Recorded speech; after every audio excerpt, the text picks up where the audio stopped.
السلام علیکم۔ SCO conference کے دوران سید عباس عراقچی نے یہ انٹرویو ایک میڈیا آؤٹلیٹ کو دیا ہے جس کا نام CGTN ہے۔ آئی گیس یہ چائنیز میڈیا آؤٹلیٹ ہے۔ وہ کہتے ہیں کہ کیا ایک قوم کا یہ حق نہیں کہ وہ اپنی حفاظت کے لیے تیار ہو؟ کیا امن صرف انہی کا حق ہے جو طاقتور ہیں؟ کیا نیوکلیئر کا مطلب صرف تباہی ہی ہے، یا یہ ہو سکتا ہے کہ ایک قوم کی خود مختاری کا نشان ہو؟ اور کب تک ہم صرف سنتے رہیں گے اور وہ ڈکٹیٹ کرتے رہیں گے؟ وہ سے مطلب ان کا ویسٹرن کنٹریز، امریکہ یا ادر ان کے اتحادی؟ ایران نے یہ سوال دنیا کے سامنے رکھا ہے اور کہا ہے کیونکہ اب ہم صرف بولیں گے نہیں، اب ہم جواب بھی دیں گے۔ 2023 میں ایران نے SEO شنگھائی کارپوریشن آرگنائزیشن کا فل ممبر بن کر دنیا کو بتایا اب گلوبل ساؤتھ بھی اپنی ٹرمز پر کام کرے گا۔ مگر جناب مسئلہ تو تب بنتا ہے جب ایران نے اپنا نیوکلیئر پروگرام ڈیفینڈ کیا اور امریکہ جو کہ اسرائیل کے ساتھ مل کر ایران کی ایٹمی تنصیبات پہ حملہ کر رہا تھا، اور اب امریکہ بالکل ایک ناراض مہمان کی طرح ہے۔ 2016 میں ہونے والی ڈیل ٹرمپ نے ڈسمس کری اور اب ایسے روٹ کے بیٹھے ہیں جیسے ایک بچہ ہوم ورک نہ کر کے آیا ہو اور اسکول میں اپنی ٹیچر سے منہ چھپا رہا ہو۔ پھر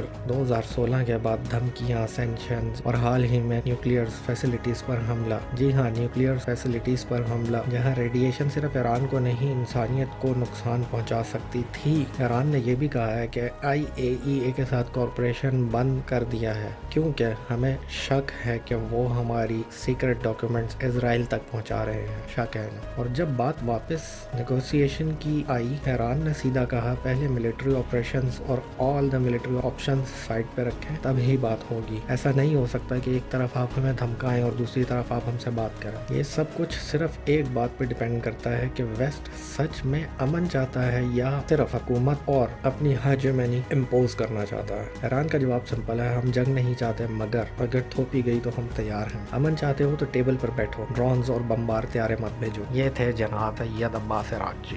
شکریہ۔ If you like this video, please subscribe.